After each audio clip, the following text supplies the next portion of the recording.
खाली पड़े हैं, राइस मिल बंद पड़े थे और आज ये आरोप लगा रहे हैं कि ये सोसाइटी के गफलत की वजह से हुआ है। आज अगर विधानसभा का चुनाव हो जाए तो फिर से भारतीय जनता पार्टी सरकार बनाने वाली है। संगठन केंद्रों में पड़ा हुआ है, उसका प्रमुख कारण मैं मानता हूं मार्च अप्रैल में न तो डीओ कटा न डीओ कटा, हमारे संगठन के 87 संगठन के खाली पड़े रह गए। सहकारी समिति कर्मचारी संघ के प्रदेश अध्यक्ष हैं ईश्वरी साहू। हम इनसे बात करते हैं कि पिछली खरीदी और इस खरीदी में क्या अंतर है और इस खरीदी से क्या घाटा हो रहा है, पिछली खरीदी से क्या फायदे थे।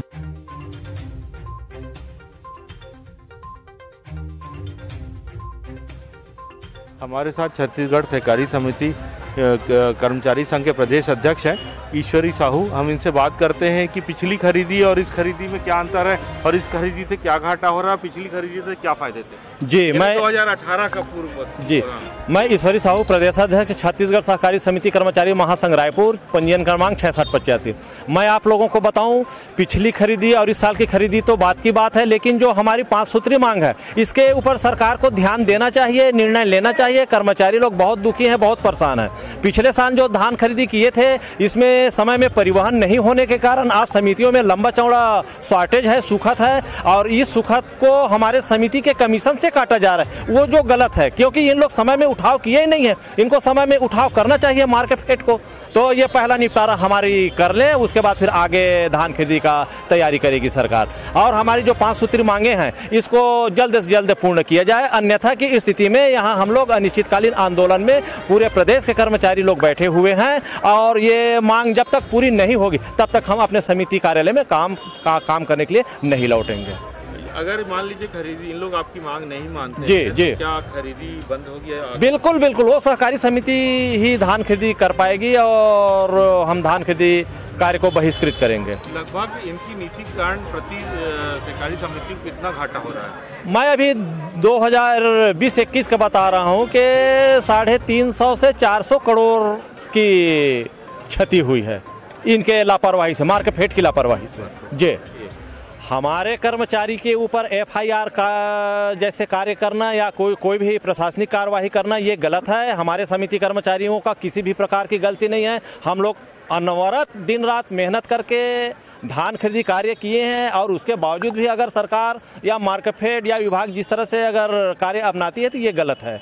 FIR तो उनके ऊपर होना चाहिए जो समय में धान नहीं उठाए हैं। ये थे हमारे साथ ईश्वरी साहू जी और छत्तीसगढ़ सरकारी समिति कर्मचारी संघ के अध्यक्ष, प्रदेश अध्यक्ष है हमारे।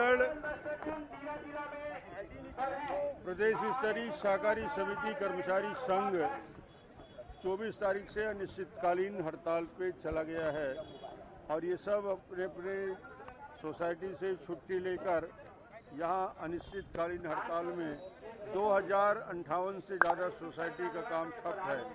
यही धान खरीदी की व्यवस्था करते हैं, यही पूरी उसकी रक्षा और चिंता करते हैं। आज सारी सोसाइटी खाली पड़ी है और इनकी मांग बहुत जायज़ है कि जो सुखद हुआ उसके लिए दोषी कौन है। ये ना परिवहन करा पाए और ना उसको मिल तक पहुंचा पाए। सोसाइटी में खरीदी होती है, सोसाइटी में उसके बाद जैसे वो सोसाइटी फुल हो जाता है, बफर स्टॉक हो जाता है, उसको संग्रहण केंद्र में डाला जाता है और संग्रहण केंद्र से फिर उस धान को मिल को दिया जाता है। इसके लिए डीओ कार्ड के अधिकारी उसको देते हैं।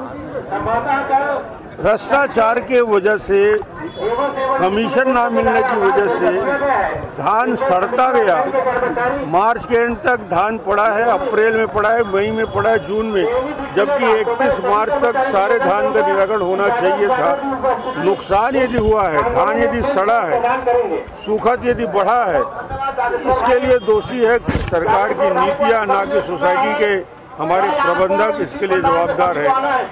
और इनके मांग उचित है, उनकी राशि को काटोगे आप। यदि घाटे की पूर्ति करना है तो इन्हें जो कमीशन मिलता है उससे आप घाटे की पूर्ति करोगे जो आपकी वजह से हुआ है, तो वो क्षतिपूर्ति की राशि दी जाए। ये बिल्कुल जायज़ मांग है। TSC देव की कमेटी ने अतिरिक्त जो इनको वेतन में जो विसंगति है, कमी है, उसके लिए 58-60 करोड़ देने की बात की थी, वो भी अप्राप्त है, उसको भी दिया जाना चाहिए।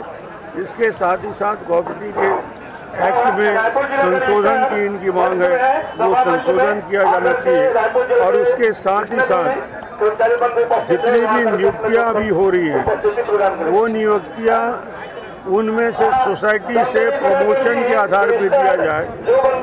इनकी नियुक्ति जो सहकारी समिति में वर्षों से काम करने वाले कर्मचारी हैं, उनके माध्यम से भर्ती किया जाए। ये जिस प्रकार एडहॉक में भरते जा रहे हैं, उसका विरोध इन लोगों ने किया है और जायज विरोध है। तो आज पूरे छत्तीसगढ़ का सिस्टम पूरा कोलैप्स हो चुका है। आने वाले समय में 110 लाख मेट्रिक टन पेडी प्रोक्योर करना है और आज ये आंदोलनरत हैं। समय कम बचा है, सरकार को चेतना चाहिए, जगना चाहिए, इनके जायज मांगों के लिए बैठकर, और जो घोषणा विधानसभा में कर चुके हैं, जो इनके विधायकों की समिति ने, मंत्रिमंडलीय समिति ने जो निर्णय लिया है, उसका तो क्रियान्वयन करना चाहिए। यही बात के लिए हम लोगों ने समर्थन भी दिया और सरकार को चेताया भी। कभी उसना का बहाना करते हैं, कभी अरवा का बहाना करते हैं, कभी मिलिंग का बहाना करते हैं। इनके मन में कुछ करने की इच्छा ही नहीं है, जो भी करो उसके उल्टा ही बात करते हैं। पिछली बार वो समय पर इन्होंने उसना चावल जमा करने के लिए 4 बार समय बढ़ाया गया, वो समय बढ़ाने के बाद भी ये जमा नहीं करते। और आज ये नए नए बहाने ढूंढते रहते हैं कि केंद्र सरकार को बदनाम कैसे करें। आज उनको व्यवस्था ठीक करना चाहिए और व्यवस्था, इन ऐसे कर्मचारी संघ का आंदोलन करेंगे तो व्यवस्था